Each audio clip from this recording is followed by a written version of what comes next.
وفاقی کابینہ نے جسٹس ریٹائرڈ تصدق حسین جیلانی کی سربراہی میں جوڈیشل کمیشن قائم کرنے کی منظوری دے دی ہے۔ بالکل، اسی پر مزید بات کریں گے۔ انتصار حیدری ہمارے ساتھ موجود ہیں۔ انتصار، اپڈیٹ کیجیے۔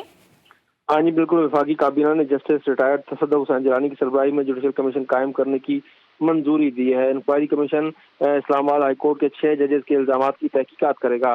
وزیر اعظم میاں شہباز شریف نے چیف جسٹس کو کابینہ کی منظوری سے جوڈیشل کمیشن قائم کرنے کی یقین دہانی کرائی تھی۔ ذرائع کا یہ بتانا ہے کہ کچھ دیر پہلے وفاقی کابینہ کا جو اجلاس ہوا ہے اس میں یہ اہم ترین منظوری دی گئی ہے۔ اس سے پہلے وفاقی کابینہ کا معمول کا ایجنڈا تھا جسے نمٹایا گیا، اس کے بعد پھر انکوائری کمیشن کے حوالے سے آن ٹیبل ایجنڈا جو ہے وہ پیش کیا گیا۔ ذرائع کے مطابق ہائی کورٹ کے ججز کے خط اور انکوائری کمیشن سے متعلق ایجنڈا پر غور کیا گیا اور مفصل مشاورت کے بعد پھر اس کی منظوری دی گئی۔ جی بہت شکریہ انتظار حیدری، آپ ہمیں اپڈیٹ کر رہے تھے۔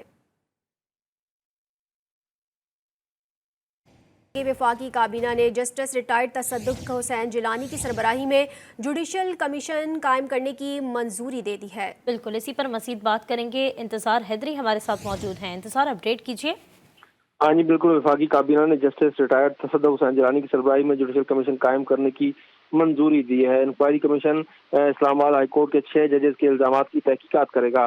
وزیر اعظم میاں شہباز شریف نے چیف جسٹس کو کابینہ کی منظوری سے جوڈیشل کمیشن قائم کرنے کی یقین دہانی کرائی تھی۔ ذرائع کا یہ بتانا ہے کہ کچھ دیر پہلے وفاقی کابینہ کا جو اجلاس ہوا ہے اس میں یہ اہم ترین منظوری دی گئی ہے۔ اس سے پہلے وفاقی کابینہ کا معمول کا ایجنڈا تھا جسے نمٹایا گیا، اس کے بعد پھر انکوائری کمیشن کے حوالے سے آن ٹیبل ایجنڈا جو ہے وہ پیش کیا گیا۔ ذرائع کے مطابق ہائی کورٹ کے ججز کے خط اور انکوائری کمیشن سے متعلق ایجنڈا پر غور کیا گیا اور مفصل مشاورت کے بعد پھر اس کی منظوری دی گئی۔ جی بہت شکریہ انتظار حیدری، آپ ہمیں اپڈیٹ کر رہے تھے۔